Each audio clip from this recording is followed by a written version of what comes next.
I'm going to ask you the question, what do you think burns more calories and helps more with losing fat?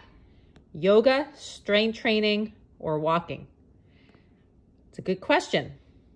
I would think it would be strength training and weights, dripping sweat, or cardio outside. However, this How Not to Diet book by Dr. Michael Greger, he's a plant-based MD. He also wrote How Not to Die. I've read both, wonderful books. Well, this talks about some research studies on yoga compared to strength training with resistance bands and balance balls and weights versus 90 minutes a day walking.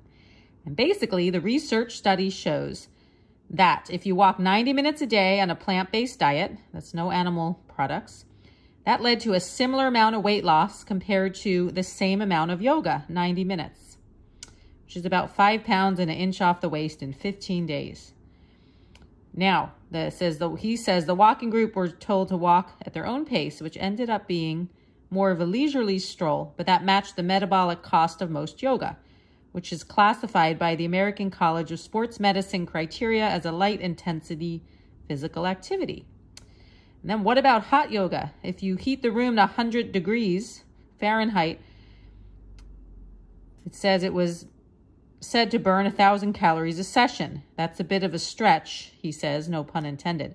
But when you put it to the test, calorie expenditure during hot yoga was no more fat burning than room temperature yoga. Overall, yoga does not appear to have any special weight reducing benefits, but the best form of exercise is the one you'll actually do. So if you enjoy it, go for it. Namaste. So basically what this is saying is you can lose the same amount of calories and fat from doing 90-minute yoga versus 90-minute walking or 90-minute strength training. All about the same weight loss. Now, yoga is not about weight loss only. That could be if you're not healthy and need to get at a more balanced weight. But yoga is about training the mind to find stillness, to discover who we are.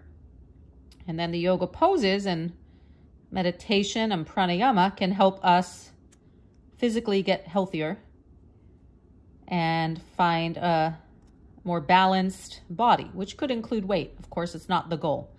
But I want to bring these studies up because I would have thought strength training or running, you would lose more weight. But if you actually do a vigorous yoga practice, you can help lose some weight if you need.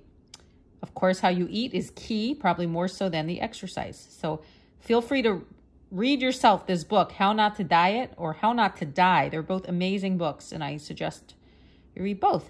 It shows every research study about, or a lot of them, about eating vegan, plant-based food and what the actual reality is versus in How Not to Die, he shows how research has been shown on vegetables helping symptoms of different diseases like cancer and heart disease versus medications. And it's amazing to see that you can actually benefit probably more so in many cases from your diet, eating a plant-based diet and no animal products, than medications with side effects. Not always the case, but read for yourself, decide for yourself. But enjoy your yoga. It has benefits for the mind, regardless of the weight loss aspect. But I did want to bring this up because there's so many rumors about you can lose more weight in hot yoga and other types. But in the reality, it's not always true. Now, if you're doing very slow, gentle yoga or stretching or restorative yoga or meditation or breathing, that's not necessarily going to be perhaps what this study was talking about. If you need to burn calories and move your body and get cardio, you need to do the active poses. Now, I have my chair yoga books and chair yoga teacher training. So I show how if you're in a wheelchair or not able to get down on the ground, you can modify and even do sun salute and movement in a chair, seated or standing. But know that there is a difference in types of yoga practice.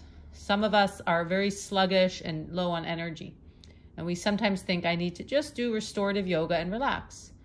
Now, depending if you have a chronic illness or a condition, that could be true. But if you're not doing other forms of exercise, you probably need to move your body more and do more active yoga. Often yoga needs to be about balance and how we practice. So if you are doing a meditative and relaxing practice with little exercise in your life, or if you're sitting at a desk all day, I suggest you do your sun salutes and flow and standing poses and move the body 20 to 30 minutes a day at least of cardio and strength. And then you can do meditation and gentle poses in addition or after, like traditional yoga. So know what works for you. Here's some realities, though, that I pointed out about the weight loss research studies, if that was curious to you. If you have eating disorders and body image issues like so many people struggle with, this video, which I'm sharing on my chair yoga teacher training, was not intended to point out how to enhance any eating disorders, but it's just to point out the actual research behind the fat burning and weight loss aspects of yoga versus exercise, and just to encourage you to do what your body needs, but know that yoga also can help with weight loss because it helps you get more in touch with your body. Being mindful when you're hungry, when you're eating emotionally, and what your body really needs to nourish for health and wellness, not just for quick energy. Our stress level also impacts what we eat. Our sleep or lack of sleep can make us also eat more or more junk or processed foods. So there's many factors to this, but I hope this was helpful for some information.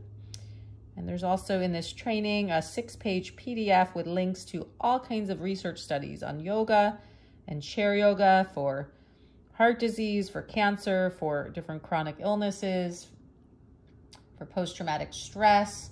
And I try to include most of the research studies that were very important, but there's always others evolving as well. But I highly recommend these books, How Not to Die and How Not to Diet by Dr. Michael Greger. Have a wonderful day. Namaste.